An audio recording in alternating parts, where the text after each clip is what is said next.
बिस्मिल्लाहिर्रहमानिर्रहीम। आज के सेशन की बात करें तो इंडेक्स की जो ओपनिंग थी, पॉजिटिव ओपनिंग थी 188 पॉइंट के साथ। उसके बाद इंडेक्स ने आपको हाई लेवल दिखाया जो कि ऑल टाइम भी हाई था 1,48,395 का, जिधर इंडेक्स ने 1904 पॉइंट गेन किए थे। उसके बाद लो लेवल की बात करें तो लो लेवल 88 पॉइंट की कमी के साथ 1,46,403 पे रहा। इंडेक्स की क्लोजिंग अगर देखें तो वो 1704 पॉइंट के इजाफे के साथ 1,48,196 पे रही। वॉल्यूम की बात करें तो 229 मिलियन के वॉल्यूम ट्रेड हुए KSE 100 इंडेक्स में। सारा दिन वॉल्यूम कम ही थे।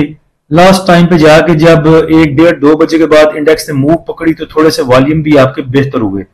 कल इंडेक्स को लेके बात हुई थी, जो लास्ट वीडियो बनाई थी क्वेश्चन आंसर सेशन की, उसमें 3-4 भाइयों के जो क्वेश्चन थे वो सिर्फ इंडेक्स के रिलेटेड थे। इंडेक्स कहां तक जाएगा, इंडेक्स करेक्शन लेगा, जंग लगेगी तो क्या होगा। तो पिछली वीडियो में बहुत तफसील से बात हो चुकी थी इंडेक्स के ऊपर। उसमें 3 सिनेरियो बताए थे आपको इंडेक्स को लेके, और उसमें से एक सिनेरियो ये था कि अगर आपका इंडेक्स 1,47,000 को ब्रेक करता है तो फिर नेक्स्ट आगे आपको 1,50,000 या 1,52,000 तक की मूव दे सकता है। तो अच्छी बात हुई कि इंडेक्स ने थोड़े से वॉल्यूम गेन किए। उसके बाद स्टॉक में भी मूव नजर आई, फूड सेक्टर चलता हुआ नजर आया। और फूड सेक्टर के बारे में लास्ट फिपिलिपी दे के बताया था कि फूड सेक्टर जो है इसको चलना चाहिए, क्योंकि इदारों की उसमें बाइंग थी तो नजर आ रहा था कि फूड सेक्टर जो है वो चलेगा। तो आज फूड सेक्टर को देखा आपने, प्रेमा चलता हुआ नजर आया। इंशाल्लाह FFL भी उसके पीछे मूव देने के लिए तैयार खड़ा हुआ है। उसके बाद नेक्स्ट आगे फूड सेक्टर ने कैसी मूव देनी है वो फिपिलिपी देखेंगे तो फिर पता चलेगा कि आज इदारों ने फूड सेक्टर को बाय किया या प्रॉफिट टेकिंग आई उसमें। लेकिन अगर इंडेक्स में करेक्शन की बात करें तो इंडेक्स में करेक्शन अब लग रहा है कि कुछ बैड न्यूज आने पर ये लेके जाएंगे इंडेक्स को नीचे, क्योंकि पीछे 3-4 सेशन से म्यूचुअल फंड ने अच्छी बाइंग की और तकरीबन 30-35-40 मिलियन का माल उसने इकट्ठा किया। अब वो देगा तो सही, लेकिन किसी लेवल पे जाके देगा। उसके बाद देखें तो कुछ स्टॉक अभी भी ऐसे हैं जिनकी वो प्राइस भी नहीं आई जो 1,16,000 पे 1,15,000 पे थी, अभी भी वो रेट नहीं आए। सिमेट्री को आप देख लें, एच कार अभी मूव नहीं किया। उसके बाद PSO देख लें, उसमें भी ऐसा मूव नहीं आई, अब करेक्शन फेज में चला गया दोबारा PSO। IT सेक्टर को देखते हुए ऑक्टोपस में मूव थी, AVN में मूव थी, लेकिन ऑक्टोपस के रेट भी देखें तो कहां ये मूव किया करता था, 100 रुपए पे 80 रुपए पे मूव किया करता था। अब बेचारा 50 पे 52 पे बड़ी मुश्किल से 60 इसने क्रॉस किया। TRG को देख लें तो बहुत से ऐसे स्टॉक हैं जिनकी अभी प्राइस वो नहीं आई जो 1,16,000 वाली थी। उसके बाद आज के टॉप एक्टिव स्टॉक देखें तो WTL में सबसे ज्यादा वॉल्यूम जनरेट हुए तकरीबन 40 मिलियन के। उसके बाद PASL, ASC, MTEX, ANL, bank of Punjab, ASL, MLCF, KEL और एयरलिंक को भी देखा है तो एयरलिंक के बारे में एक चीज माइंड में रखेंगे, बहुत देर के बाद ब्रेकआउट उसने दिया है और शॉर्ट टाइम फ्रेम में देखें तो ये आपको 3-4 रुपए की मूव दे सकता है।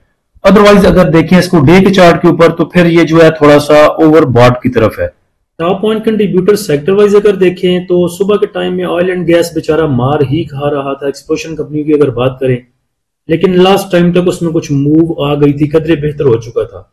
तो टॉप पॉइंट कंट्रीब्यूटर में सबसे आगे कमर्शियल बैंक्स रहे। उसके बाद cement sector, oil and gas explosion companies, fertilizer, pharmaceutical, power generation, real estate, automobile. Negative side पे अगर देखें तो जितने भी सेक्टर हैं उन्होंने कुछ बहुत ज्यादा पॉइंट लूज नहीं किए। केमिकल ने 7 point, technology 7 point, sugar 3 point और बाकी सब ने भी 2-3 पॉइंट लूज किए। Top point contributor stock wise अगर देखें तो MEBL ने अच्छी मूव आई दी और 251 पॉइंट ऐड किए। उसके बाद लक ने बहुत अच्छी मूव दी, BAHL, UBL, PPL, BAFL, FFC, MLCF, HMB। Cement sector के अच्छे स्टॉक आज चले। और नेगेटिव साइड पर अगर देखें तो HBL ने 64 पॉइंट लूज किए। उसके बाद MCB, system, Nestle, PSO, packaging power, Colgate, LCI, Fatima. AVN की बात करें तो AVN अच्छा स्टॉक है, फेवरेट है हमारा, पहले भी 3-4 दफा ट्रेड हम इसमें ले चुके हैं। इसके जो स्विंग ट्रेड सिग्नल बना के दिए थे अपने प्रीमियम वाले भाइयों को, उसमें जो इसका पहला लेवल बोला था वो 49.40 का था। उसके बाद 48 रुपए 50 पैसे और उसके बाद 45 रुपए 13 पैसे का। पहले जो 2 लेवल थे सपोर्ट लेवल, इस पे हमें ये बाय करने का मौका भी मिला और दूसरे लेवल पे एवरेज करने का चांस भी मिला। इसकी जो हमारी एवरेज बाइंग थी इसमें वो तकरीबन 48 रुपए 50 पैसे 48 रुपए 80 पैसे के राउंड अबाउट में हमारी एवरेज थी। लास्ट सेशन ने इसने अपना पहला टारगेट अचीव किया 50 रुपए 47 पैसे का और आज इसने अपना दूसरा टारगेट अचीव किया 51 रुपए 33 पैसे का और हाई लेवल इसने दिखाया 51 रुपए और 90 पैसे का। तो जो भी भाई हमारा प्रीमियम ग्रुप ज्वाइन करना चाहते हैं वो नीचे दिए गए व्हाट्सएप नंबर पर रब्ता कर सकते हैं। लेकिन ग्रुप ज्वाइन करने से पहले एक चीज माइंड में रखें कि हम कोई जादूगर नहीं है कि आप 1 लाख रुपया लेके आएंगे और उसको डबल करके 2 लाख कर देंगे। बास भाई आते हैं कि वो देखते हैं एक माह, उनको समझ नहीं आती कि हमने काम कैसे करना है। हमारे पास जितने पुराने भाई हैं उनमें से कोई भी छोड़ के नहीं जा रहा। जो नए आते हैं उनको काम करना नहीं आता, कुछ आके कहते हैं जी कि हमसे इतना सब्र नहीं होता, हमने फ्राम में लास्ट बुक किया हुआ है, मैं वो रिकवर कैसे करूंगा। अब जो आप कहीं और पे लास्ट बुक करके आए हैं उसकी रिकवरी की जिम्मेदारी तो हमारी नहीं है, और अगर आपने कुछ फंसाया हुआ है तो वो भी आपने खुद निकालना है। हमसे जहां तक हो सकेगा आपको मुखलिस मशवरा देंगे, नेक मशवरा देंगे, लेकिन करना आपने खुद है। और हमारे पास रातों रात अमीर होने वाली स्ट्रेटजी भी नहीं है। बाज भाई हैं जो स्टॉक मार्केट में कदम रखते हैं 50,000 के साथ, 1 लाख के साथ, तो मेरे ख्याल से उन भाइयों को स्टॉक मार्केट से थोड़ा दूर रहना चाहिए। कम से कम अगर आपको इन्वेस्टमेंट करनी है स्टॉक मार्केट में तो कम से कम 5 लाख आपके पास हो तो मेरे ख्याल से कुछ रीजनेबल आप जो है वो अर्निंग कर सकते हैं। अदरवाइज 50,000 के साथ और 1 लाख के साथ आप तो स्टॉक मार्केट से दूर रहें तो मेरे ख्याल से ज्यादा बेहतर है। फ्री ग्रुप को ज्वाइन करने के लिए लिंक नीचे डिस्क्रिप्शन में दे दिया है। फ्री ग्रुप को और प्रीमियम ग्रुप को दोनों को आप ज्वाइन कर सकते हैं हमारी वेबसाइट desitrader.pk से भी। वेबसाइट का लिंक भी नीचे डिस्क्रिप्शन में दे दिया है।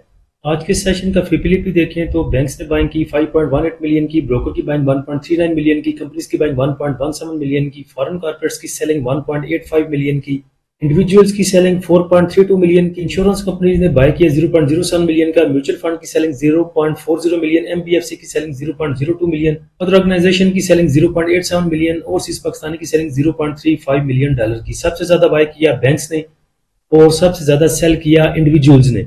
लेकिन अगर देखें तो म्यूचुअल फंड की पार्टिसिपेशन भी 26 मिलियन की रही आज। बैंक्स की बाइंग सबसे ज्यादा है लेकिन उन्होंने सबसे ज्यादा बाय किया डेट मार्केट में तकरीबन 7 मिलियन का। उसके अलावा देखे जाए तो वह सच कोई उनकी पार्टिसिपेशन नहीं है बाइंग में। म्यूचुअल फंड को अगर देखें तो म्यूचुअल फंड ने 2 मिलियन का अदर सेक्टर में उठाया, 0.82 का सीमेंट सेक्टर में, 1 मिलियन का कमर्शियल बैंक्स में, उसके बाद फर्टिलाइजर में थोड़ा सा, oil and gas exploration companies को बाय किया 1.61 मिलियन का। इंडिविजुअल्स ने 1 मिलियन का बाय किया है टेक्नोलॉजी सेक्टर में और तकरीबन 3.3 मिलियन का उन्होंने सेल किया है ऑल अदर सेक्टर को, जिसमें कि रिफाइनरीज भी आती हैं।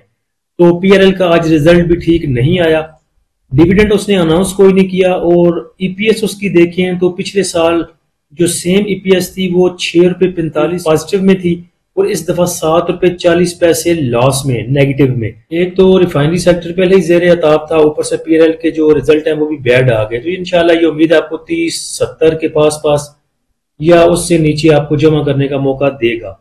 फूड सेक्टर को देखें तो फूड सेक्टर में इदारों की बाइंग है जिसमें बैंक्स हैं, ब्रोकर है और उसके बाद म्यूचुअल फंड है। इंडिविजुअल्स ने फूड सेक्टर को सेल किया तो फूड सेक्टर आगे भी उम्मीद है इंशाल्लाह अच्छा रह सकता है। Oil and gas exploration companies में भी इदारों की बाइंग है जिसमें बैंक्स की बाइंग, उसके बाद ब्रोकर की बाइंग, उसके बाद इंश्योरेंस कंपनीज की बाइंग और म्यूचुअल फंड की बाइंग।